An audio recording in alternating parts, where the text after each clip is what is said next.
I was about to blow out the candles on my 70th birthday cake when I heard words no mother should ever have to hear. They slipped out in a whisper, so soft they were never meant for my ears. After tonight, we'll finally have the house to ourselves. I froze. The knife in my hand trembled above the cake, and the laughter around me blurred into a distant hum. In that instant, I knew the life I had lived, the sacrifices I had made, had all led to this moment of truth. But before I tell you what happened, let me introduce myself. My name is Roseanne. I'm 70 years old, a widow, and a mother of one. And if you're listening to my story right now, I want to know where you're watching from. Are you sitting in your living room with a cup of tea? Are you listening late at night, maybe alone, the way I often find myself? Tell me in the comments. I'd love to know. Because you see, stories like mine aren't just about me. They're about all of us.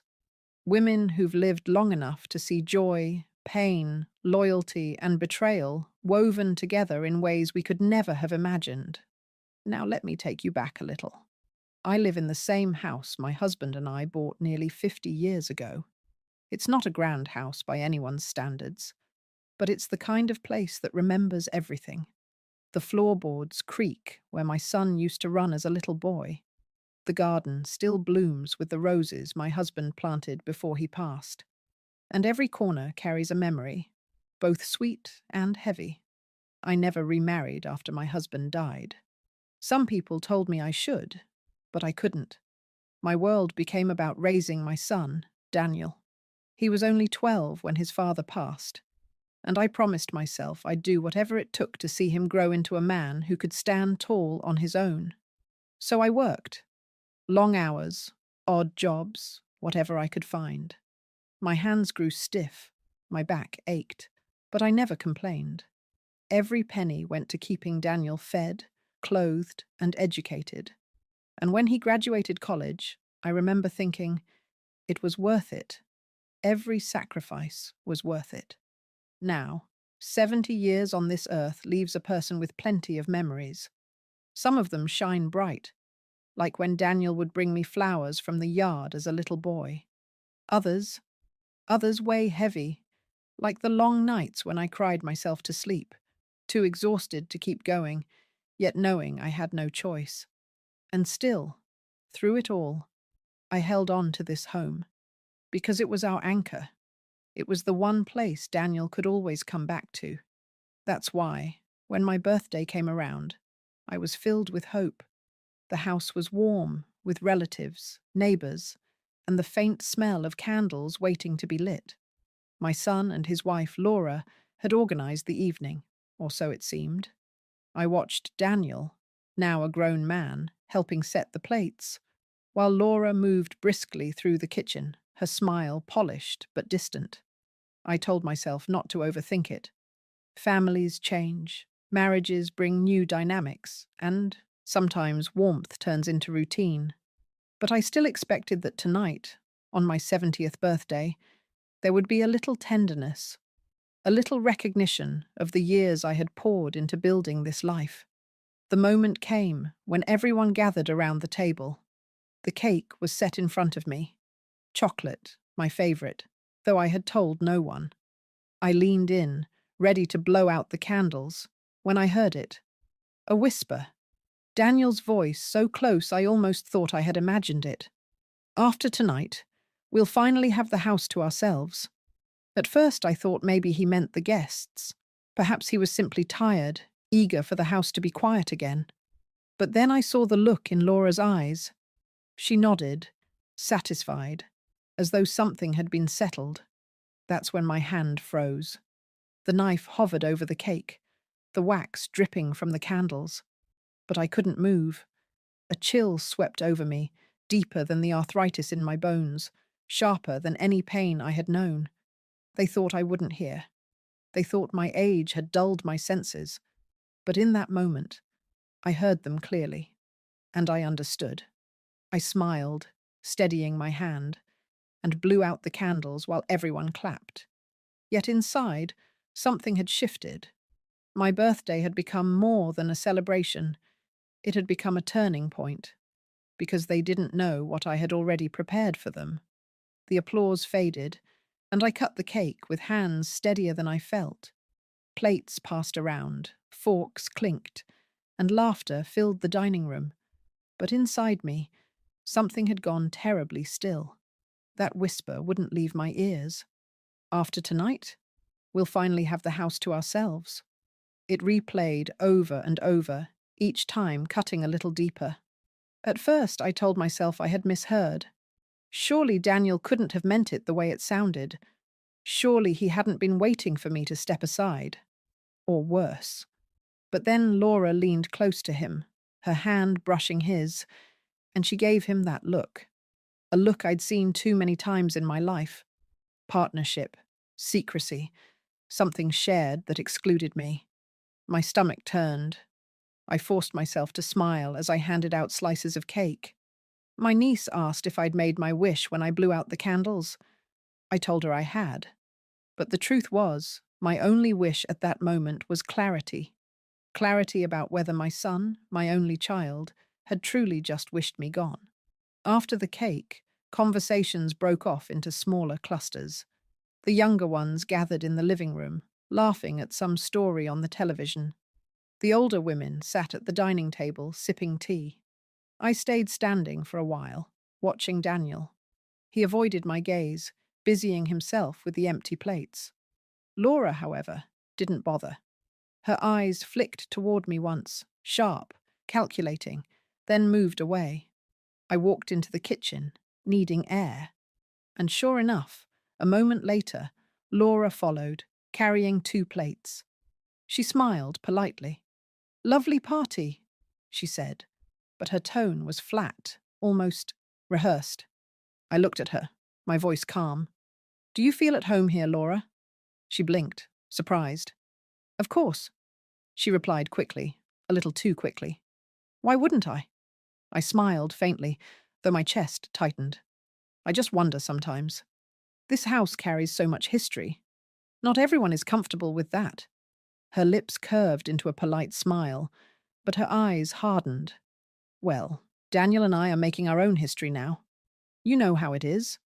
I nodded slowly, but inside, her words sliced through me. Making their own history. I could hear the unspoken end of that sentence, without me in it. We stood there for a moment, the silence heavier than the clatter of dishes. Finally, she excused herself, leaving me alone with the whisper still echoing in my ears. I sank into a chair. Memories began to rise unbidden. Nights of overtime at the factory, saving every penny so Daniel could have a proper education.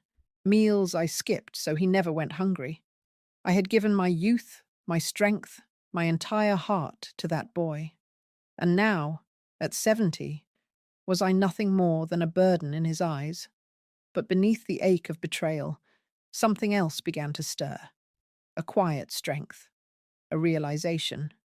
I remembered how, over the past year, there had been signs I had brushed aside. The way Laura insisted on handling the bills, though I'd always done it. The whispered conversations that stopped when I entered the room. The suggestions, subtle at first, that maybe the house was too much for me now. I thought of one evening just a month earlier. I had mentioned to Daniel that the roof needed repairs. His reply had been sharp, almost impatient. "Mum, you should really think about downsizing. A house this size isn't practical for you anymore." I had laughed it off then, telling myself he was only concerned for me. Now, I wasn't so sure. As the party wound down and guests began leaving, I stood by the door, hugging each one goodbye. My smile never faltered, but my heart had grown heavier with every passing minute. Daniel kissed my cheek distractedly. Laura offered me a thin smile, and together they thanked me for hosting. When the door closed and the house fell quiet, I sat in the living room, staring at the flickering candles that had burned themselves out. The whisper replayed in my mind like a broken record. They thought I was old. They thought I was fragile. They thought I wouldn't hear, wouldn't understand. But they were wrong. That night, I made a promise to myself. They wanted the house to themselves. They wanted my absence to free them. Number, not yet. Because while they had their whispers, I had something else. I had already begun preparing something they could never have imagined. That night, after the guests had gone and the house was quiet, I sat alone with a pot of tea growing cold beside me. I stared at the empty chairs in the dining room, and the silence pressed down on me like a heavy quilt. I thought about how we had gotten here, how a boy I once carried in my arms could whisper such words about me. When Daniel was 12, his father passed away suddenly from a heart attack. I still remember the phone call from the hospital, the way the receiver nearly slipped from my hand. One minute I was a wife and a mother, and the next I was a widow, clutching my boy as he cried into my chest. From that day forward, my life became about survival. I took whatever work I could find. Sewing for neighbors, cleaning houses, even working nights at a factory where the machines roared louder than my thoughts. My hands grew rough, my knees ached, but I pressed on. Every penny I earned went into keeping Daniel fed, clothed, and educated. There were nights I skipped meals so he could eat properly, winters when I went without a new coat so he could have one, birthdays when I couldn't afford toys, so I baked cakes from scratch and lit candles, hoping he wouldn't notice how simple the gifts were. I gave him my whole life, not because I had to, but because I wanted to. Because when you're a mother, you don't count the cost. But as the years passed, I began to notice how differently Daniel saw those sacrifices. To him, they were invisible, as though food simply appeared on the table, as though clothes stitched themselves. He grew into a man who believed comfort was a given, not a gift. I remember one evening not long ago when I had asked him for help carrying groceries. My knees had been bad that day, swollen like two angry fists. Daniel sighed, his face tight with annoyance. "Mum, you can't keep depending on me for everything," he said sharply. I looked at him, shocked. "Depending on you? Daniel, I've managed this house on my own for nearly 60 years. I only asked you to carry a bag." He rubbed his forehead, muttering, "You should really think about moving somewhere smaller." "You can't keep up with all this." I wanted to tell him the truth, that this house wasn't a burden to me. It was the last piece of my life with his father. It was where I poured every ounce of myself into raising him. But the words caught in my throat, and I let the conversation die in silence. Still, his tone that day lingered with me. It was the first time I felt the faint sting of being seen not as a mother, but as a weight. Another memory came to me that night as I sat in the quiet. Daniel's graduation. I had worked double shifts for months to afford the suit he wore. I stood in the crowd, tears streaming down my face, clapping louder than anyone. Afterward, he hugged me, but when his friends arrived, he stepped away quickly, embarrassed by my tears, embarrassed by my worn shoes and tired clothes. And yet, I never held it against him. I told myself he was young, that he would grow into gratitude with time. But gratitude never came. Now, on the night of my 70th birthday, the pattern was clear. The whisper I had overheard was not a slip of the tongue. It was the truth, finally revealed. I sat back in my chair, my eyes drifting to the photographs on the mantel. Daniel, as a toddler, grinning with chocolate on his cheeks. Daniel at 8, proudly holding a toy car we had saved months to buy. Daniel at 20, standing tall in his graduation gown.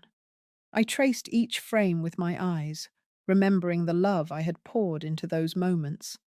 And yet, the boy in those pictures felt like a stranger now. The kettle had gone cold, but my resolve was only beginning to warm. I whispered to myself, "I have given everything. Now I'll take something back." I didn't yet know exactly how I would do it, but I knew this. I would not go quietly. They thought they were planning for my absence, but I was already preparing for their surprise. And when the time came, Daniel would finally understand the cost of betrayal. The house always feels too quiet after a gathering. The laughter lingers in the walls, but when the last door closes, silence settles in, heavy and sharp. That night, after my birthday, the silence carried more weight than ever. I sat in the living room, my hands folded tightly in my lap. The cake was half eaten on the counter, plates stacked by the sink, crumbs scattered like little reminders of a night that should have been joyful. Daniel and Laura moved about the house, tidying up. Their voices carried softly from the kitchen, too low for me to make out the words, but the tone was unmistakable. Calm, confident, at ease. I thought about that whisper again. After tonight, we'll finally have the house to ourselves. It pulsed in my ears like a drumbeat, drowning out everything else. Finally, I rose from my chair and walked into the kitchen. Laura was drying a plate, Daniel stacking glasses. They both looked up when I entered, and for a moment I saw it, guilt flickering across my son's face. I leaned against the doorway, my voice steady. "Did you enjoy the party?" Daniel nodded quickly. "Of course, Mum. It was nice to see everyone together." Laura smiled, though it didn't reach her eyes. "Yes, very nice." I let the silence stretch for a moment before I spoke again. I couldn't help overhearing something earlier. Daniel's shoulders stiffened. "Oh? What do you mean?" I looked straight at him. "You said, after tonight, you'd finally have the house to yourselves." The air thickened instantly. Daniel's eyes darted to Laura, whose smile faltered for the briefest second. "You must have misheard," Daniel said quickly, too quickly. "I was just talking about the guests leaving. You know how crowded it gets." I tilted my head. "Is that so?" Funny, because the way Laura nodded made it sound like something else entirely. Laura set the plate down a little too hard. "Roseanne, you're reading too much into things. You're tired." It was a long night. Her tone was clipped, almost patronizing. I felt heat rise in my chest, but I forced myself to stay calm. "I may be 70, I said softly, "but my ears work just fine. And I know when I'm being talked about." Daniel stepped forward, his hands raised slightly, as though to soothe me. "Mum, please, let's not turn this into something it isn't. You've always misunderstood things when you're emotional." Those words stung more than I expected. Misunderstood. That had become their shield, hadn't it? A way to make me doubt myself, to paint me as fragile, confused, easily mistaken. I straightened, my voice sharper now. "Do not dismiss me, Daniel. Not tonight. Not after everything I've done for you." His mouth opened, then closed again. Laura crossed her arms, her jaw tight, eyes fixed on the floor. The silence stretched, thick and uncomfortable, until finally Daniel muttered, "We'll talk about this another time." I held his gaze. "No, we'll talk about it now." For a moment, no one moved. Then Laura reached for his arm. "Come on, Daniel," she said softly, almost urging. "Leave it. She's just tired." And just like that, they turned, retreating down the hall, leaving me alone in the kitchen. But if they thought I would forget, they were wrong. I stood there, staring at the empty doorway where they had just disappeared. My heart pounded in my chest, but not from fear, from certainty. That whisper was not a slip of the tongue. Their reactions tonight had confirmed it. They wanted me gone. I walked back into the living room, lowering myself into the armchair my husband used to sit in. I let my hands rest on the worn fabric and closed my eyes. "They think I'm weak," I whispered into the silence. "They think I'm blind." But I wasn't weak, and I wasn't blind. They had no idea that while they whispered about my absence, I had already been preparing my presence in a way they could never erase. And the time was coming when they would see exactly what I meant. The next morning, sunlight poured through the lace curtains in the living room, but I felt no warmth from it. I sat at the dining table, a cup of tea cooling beside me. The events of the night before, still heavy in my chest. I knew one thing for certain. I could no longer live on assumptions or blind faith.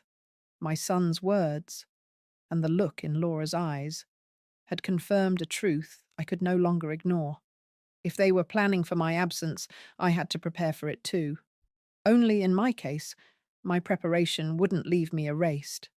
I reached for the telephone and dialed a number I hadn't used in years. The office of Mr.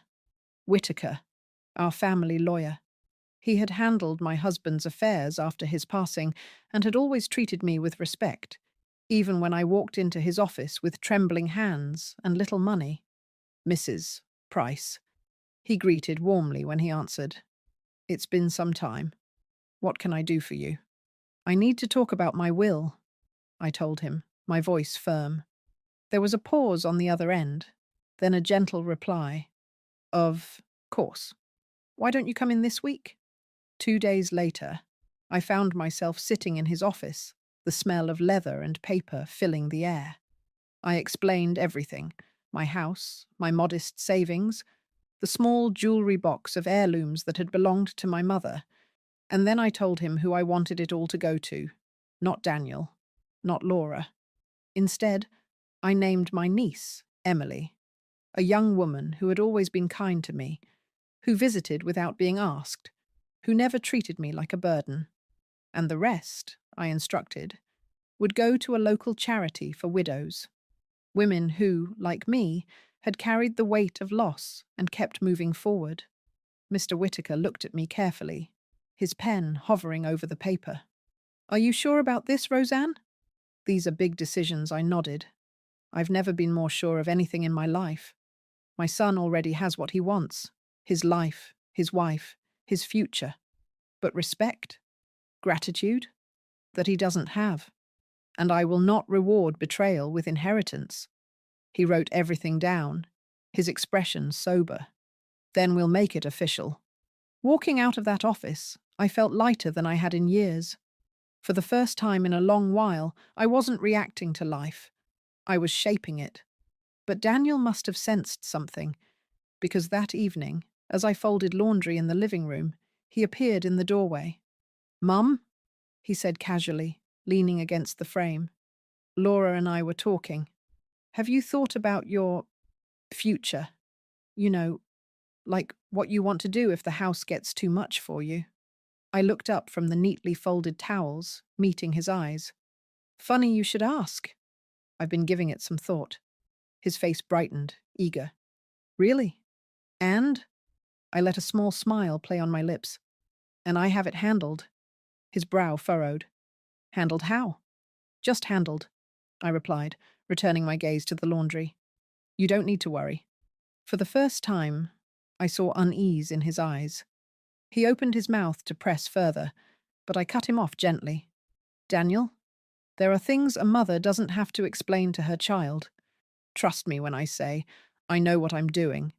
The silence that followed was thick. I could almost feel the questions burning in his chest, but he said nothing more. He left the room, and I let out a slow breath. He had no idea what I had set in motion. That night, as I tucked the signed papers safely into a folder, I thought of my husband's words from long ago. Never let greed break the home.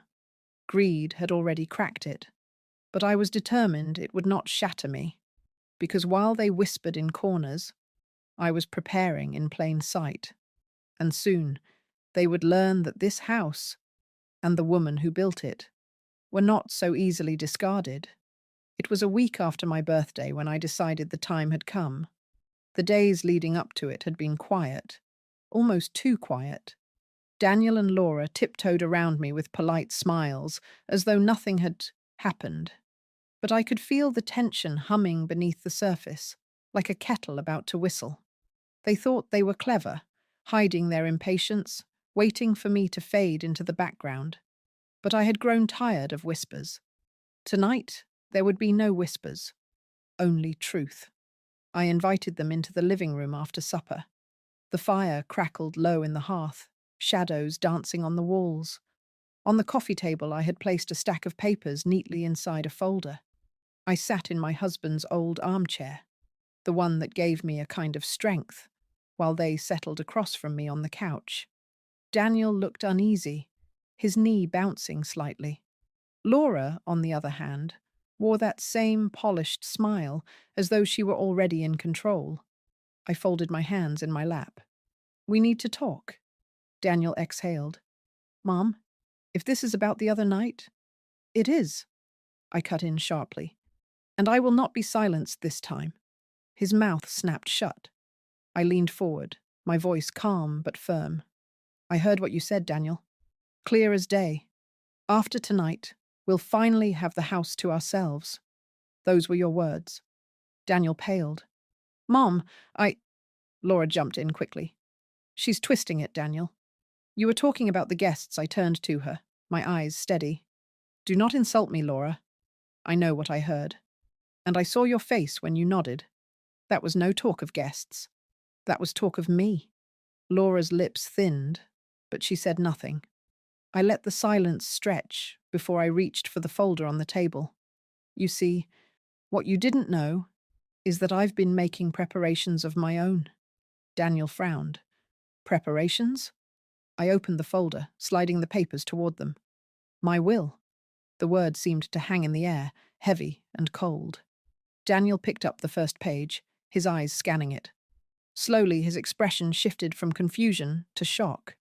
This leaves the house to Emily," he stammered. "And the savings? To charity?" Laura leaned forward, her face flushing. "You can't be serious. This house belongs to Daniel. It's his inheritance." "No," I said softly but firmly. "This house belongs to me, and I decide what becomes of it." Daniel's voice cracked. "Mum, after everything I've done for you—" I felt heat rise in my chest, and my words came sharp. "Everything you've done for me? Daniel? I fed you when I had nothing left to eat. I clothed you when my own shoes were worn through. I worked myself to the bone so you could stand on your own 2 feet. Don't you dare speak to me of what you've done for me." His face flushed, and for a moment he looked like a scolded child again. Laura's eyes blazed. "This is selfish, Roseanne. You're punishing us because you misheard a single comment." I shook my head slowly. "No. I am protecting what I built with my own hands, what your greed would have devoured. You wanted me gone from this house. Now, you'll get your wish, because when I'm gone, not a brick of it will belong to you."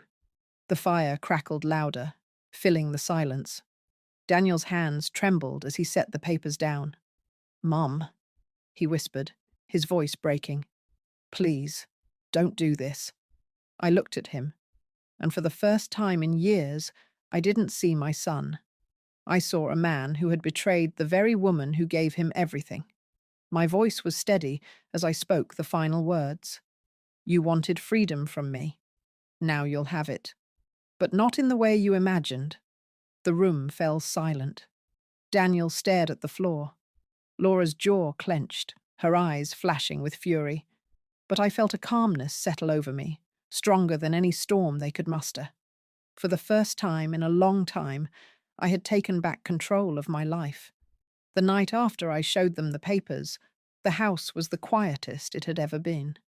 No whispered laughter from the hallway, no footsteps down the creaking stairs, no clatter of dishes in the kitchen. Just silence, the kind that wraps itself around you and makes you think about every choice you've made. I sat in my armchair, staring at the embers glowing faintly in the fireplace. My hands trembled, but not from fear this time, from release. For years, I had carried the weight of being the giving one, the forgiving one, the one who always bent so others could stand tall. And now, for the first time, I had stood firm. Daniel and Laura didn't speak to me for days. They left in a rush the morning after our confrontation, Laura barely disguising her anger, Daniel avoiding my eyes altogether. The house was still mine, but their absence felt like both a wound and a blessing. In those quiet days, I reflected on everything. How easily years of sacrifice can be forgotten. How quickly love can be overshadowed by greed. And yet I also thought of the strength that surfaces when we're forced to choose between dignity and surrender. Weeks later, Daniel returned, alone. He knocked softly on the door, and for a moment I considered not answering. But blood is blood, and even a wounded heart beats for its child. I opened the door. He stood there, his hands shoved into his pockets, his eyes downcast like a boy caught misbehaving. "Mum?" he said quietly. "Can I come in?" I stepped aside, letting him enter. He moved slowly, looking around the house as though it had changed, though every detail was the same. The photographs on the mantel, the worn rug by the fireplace, the scent of lavender polish. We sat across from each other in the living room. The silence stretched until he finally spoke. "I didn't mean it the way it sounded," he muttered. "Laura and we were just talking. We didn't mean to hurt you." I studied his face. For a moment, I wanted to believe him, to let those words wash away the sting of betrayal. But I remembered Laura's nod, his eager tone, the months of hints about me downsizing, moving, fading into the background. I shook my head slowly. "Daniel, there's no use pretending. You meant it. Maybe not in that exact moment, but in your heart, you meant it." He flinched, his jaw tightening. "Mum, I thought it would be easier.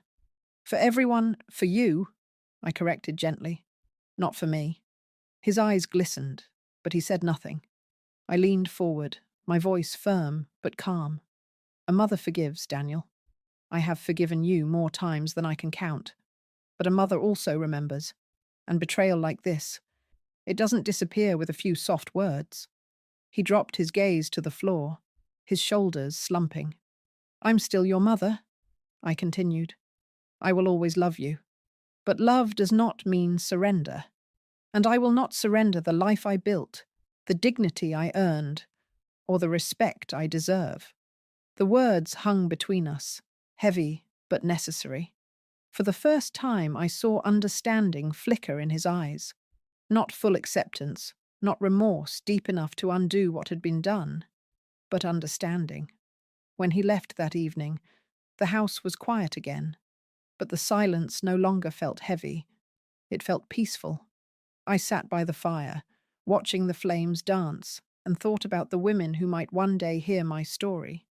Women who, like me, had given their lives to their families only to feel pushed aside in their later years. To you, I say this: do not let yourself be erased. Do not believe the whispers that tell you you're a burden or that your time is over. Stand firm. Speak your truth. Hold on to your dignity, because once you give it away, no one will return it to you. We, the women who have lived through decades of love and loss, of sacrifice and strength, deserve better than to be cast aside. We deserve to be remembered not for what we gave up, but for what we stood for. And that night, as the fire warmed my face, I knew I had finally stood for myself. The weeks that followed brought a quiet I had not known in years. Not an empty quiet, but a peaceful one, the kind that lets you breathe without waiting for the next sharp word or hidden glance. I tended my garden again. I polished the family photographs, not with sadness, but with pride. For the first time in decades, I felt like my home was truly mine, not a place I was keeping for someone else, not a weight I carried for the next generation, but a life I had built and chosen to protect. Daniel visits now and then. Sometimes he comes with questions in his eyes, as though searching for a door back into my trust. I open the door to him, but not my resolve. Love remains, but boundaries remain too. That balance is something I should have held long ago. And Laura? She has kept her distance. Perhaps she thinks she lost the battle. But this was never a battle. It was my life, my dignity, and my right to decide how my story would be written. So, to those of you watching, women who have given and given until your bones ached and your hearts carried more than their share, let me tell you this: you do not have to wait for whispers to reveal the truth. You do not have to wait for someone else to decide your worth. Your story is yours to write. If there's one thing I've learned, it's this: speak your truth before others write it for you. Protect your dignity as fiercely as you once protected your children. And remember, love may forgive, but it should never surrender. Thank you for listening to my story. Now, I'd love to hear from you. Tell me in the comments, where are you watching from tonight? And if you were in my place, what would you have done? Until next time, take care of yourselves and never forget your worth.